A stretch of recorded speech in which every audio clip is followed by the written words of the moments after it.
Hello, my name is Hafiz Bidmas, and welcome to this presentation titled Panic Disorder, an Integrated Model of Cognition, Emotion, and Motivation in Clinical Intervention.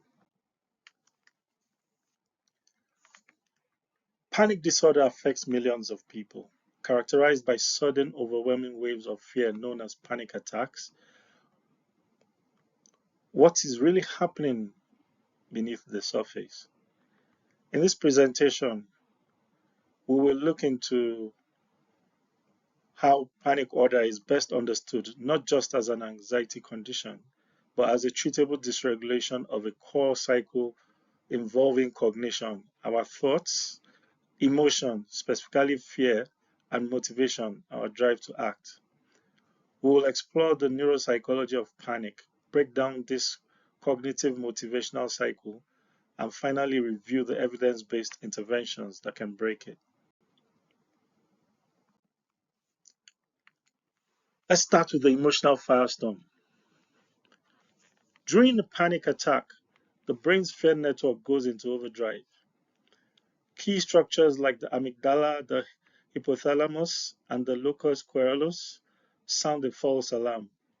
This triggers the sympathetic nervous system, our fight or flight response, causing the classic symptoms of panic: a racing heart, sweating, and trembling. Compounding this is a deficiency in the parasympathetic nervous system, the brake that should calm us down, which fails to engage effectively, prolonging the state of high arousal.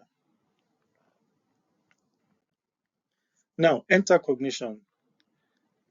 For someone with panic disorder, these physical sensations are not just uncomfortable, they're also terrifying. This is due to a cognitive trait known as anxiety sensitivity, which is the belief that anxiety-related sensations are harmful. This leads to core cognitive error in panic, catastrophic misinterpretation.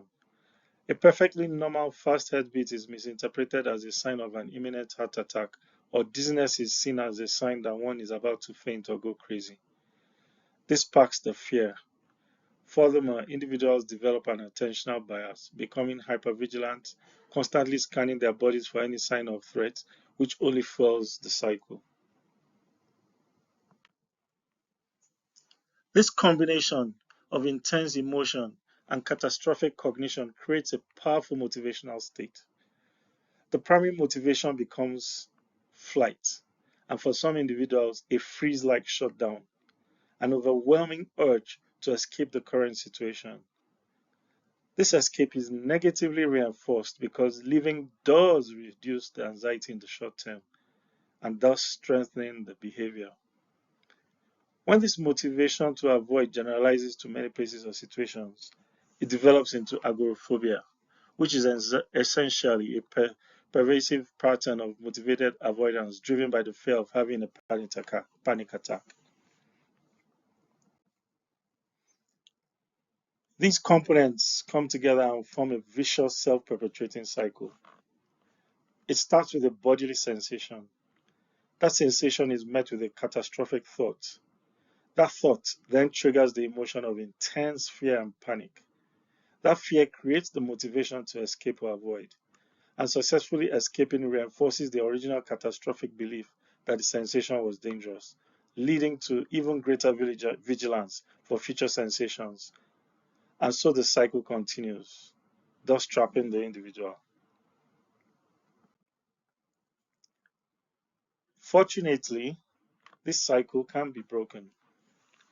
Cognitive behavioral therapy, or CBT, is the psychological gold standard for treating panic disorder. It is a multifaceted approach that directly targets each component of the cognition, emotion, motivation cycle we just discussed.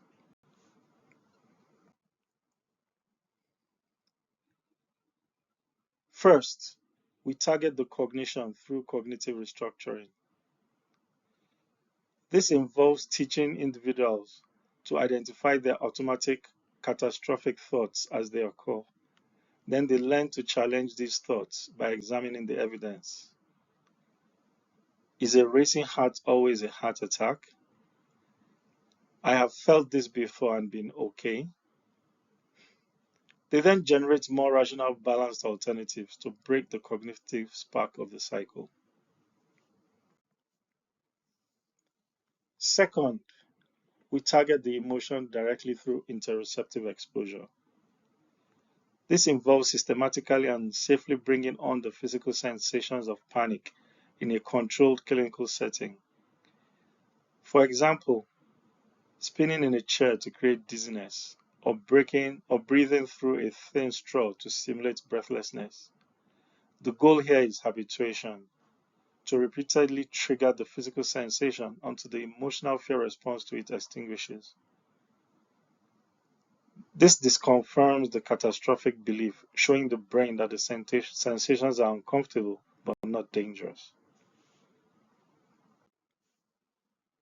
Third, we target the motivation through in vivo exposure. Here we create a hierarchy of real-world situations the person has been avoiding. They gradually and systematically practice approaching these situations, starting with the least anxiety-provoking. The goal is to break the pattern of negative reinforcement and rechannel their motivation away from avoidance and toward approach behavior.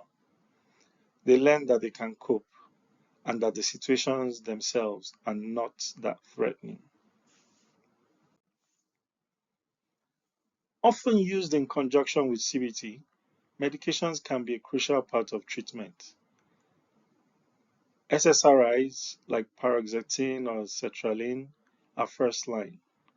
They regulate serotonin and can reduce the overall frequency and intensity of panic attacks over time. SNRIs are another option. Benzodiazepines like alprazolam are fast-acting but are typically prescribed only short-term due to the risk of dependence. The primary role of medication is to reduce the physiological hyperarousal, making it easier for individuals to engage in and benefit from psychotherapy. While medications reduce physiological hyperarousal and increase treatment adherence, CBT needs to be combined to have proper integrated intervention.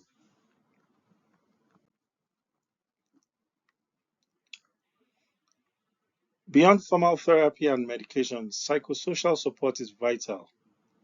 Psychoeducation, that is, teaching clients and their families about the neurophysiological basis of panic, can reduce stigma. It can also normalize the experience and foster effective coping.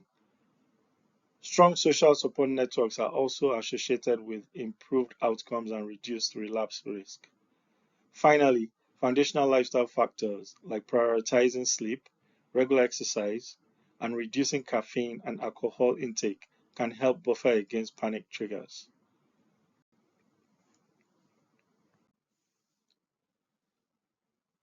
So here we bring together the core ideas discussed so far into an integrated recovery model. From an emotional, motivational perspective, recovery from panic disorder occurs when the reciprocal cycle between emotional arousal, catastrophic cognition, and avoidance motivation is disrupted. As physiological reactivity decreases, emotional responses become more proportionate to actual threats. At the same time, cognitive processes shift away from threat-focused interpretations of bodily sensations towards more flexible and realistic appraisals. Motivation also changes during recovery. Rather than prioritizing avoidance and safety behaviors, individuals become increasingly willing to engage with previously feared sensations and situations. This shift supports corrective learning and restores functional behavior. Importantly, effective recovery is not uniform across clients.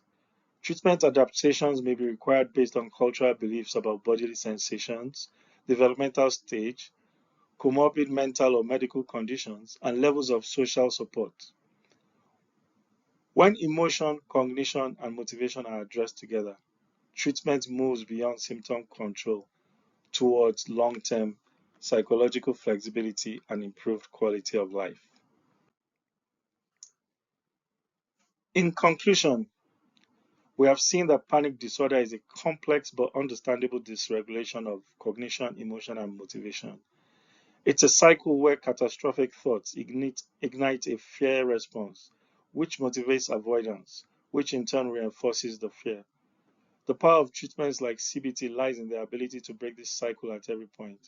By restructuring cognitions, habituating the emotional response, and rechanneling motivation, panic disorder is not a life sentence. It is a highly treatable condition, and with evidence based interventions, recovery is not just a hope, but a very achievable reality. Thank you.